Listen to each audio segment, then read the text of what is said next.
That is one of the stories that I do not want to cover on this channel. I don't want to cover. But I had to cover it. It's one of the stories I don't want to talk about. But we gotta talk about it. If this was, hey, the West and the African continent and the struggle for freedom and the struggle for independence, one sovereignty, yes, I'm very happy to talk about it all day on this channel. But when it comes to taking one's life, not from the West, from your own people in the country, it's sad. I heard this story coming in from Nigeria. About 200 people got murdered in northwest Nigeria. And it got me thinking. People's houses got burned down. People's way of life got burned to the ground. People's farmland got destroyed. People lost their father. They lost their mother. And it's just tragic all the way around. As the video coming in on Tuesday was happening, it's Thursday here now. I just taken it in out like, oh my God. And the citizens of Nigeria, what's the government's doing? The most popular country on the continent. 200 million people in the country. The country is wealthy when it comes to resources, oil. What are they doing to protect their citizens? I saw this video coming in on Wednesday evening, and it's bad. This footage shows 2 bodies bound, executed, and homes set ablaze. Gunmen killed over 160 people here and in a neighbouring village in western Nigeria. And on the same day, another attack in the country's north. You see the houses burned down, you saw the villages destroyed, and her son taken away like that. Just taken away. Imagine somebody coming into your home and just forcefully entering your home and doing whatever they want and taking away somebody very precious to you and taking them away from you forever. You will do whatever it takes to make sure that person that's doing that harm is dealt with. In this case, the mother, she couldn't just look. Nothing she can do. The incident occurred unexpectedly at around 11 p.m. The attackers encountered the villagers. Some were at home, while others were out in the fields. The gunmen followed them. They tied their hands, and then they shot them. Villagers here are digging mass graves, a grim routine happening all too often in Nigeria. Just chaos everywhere, just throwing bodies into holes. It's horrific. It's one of the things that I don't want to talk about this, but you have to talk about it.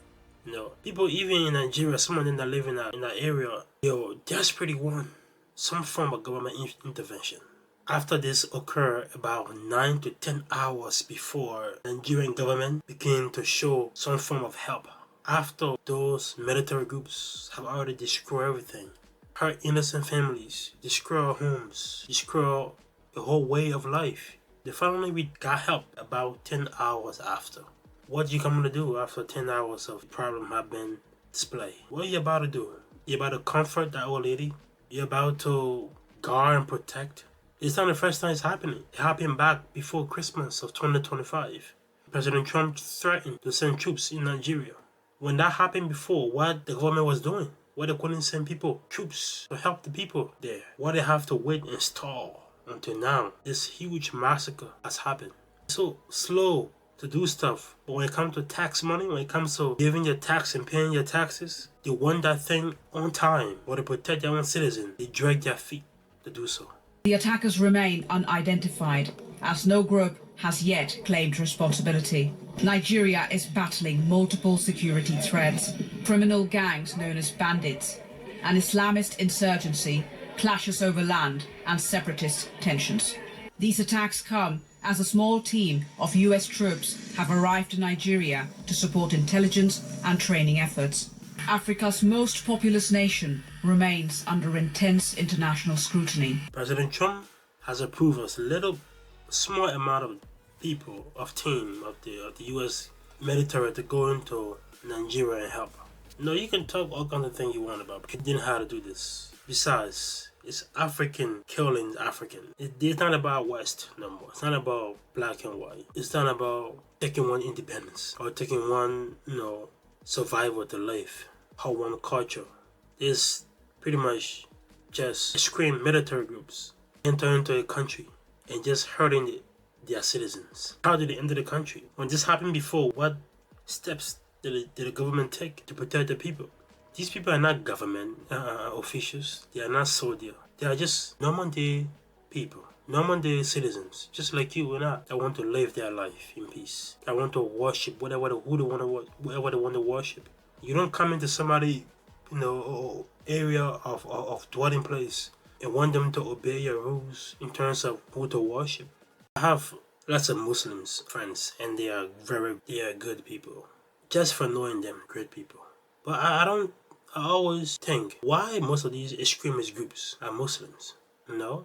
Why most of these extremist groups, military group, try to push religion on people that just want to be there and worship whatever they want to worship?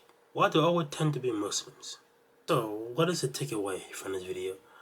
What is the takeaway that I need to be said, right? The government just have to take control of that area and help the people. President Trump, he's not really much dependable, but the little he's doing, at least you should help those in those areas that the insurgents groups that keep coming and keep hurting people in those areas. At least the government should take control of the country a little bit more. So far, it's been lenient towards those military groups. Just letting them do whatever they want.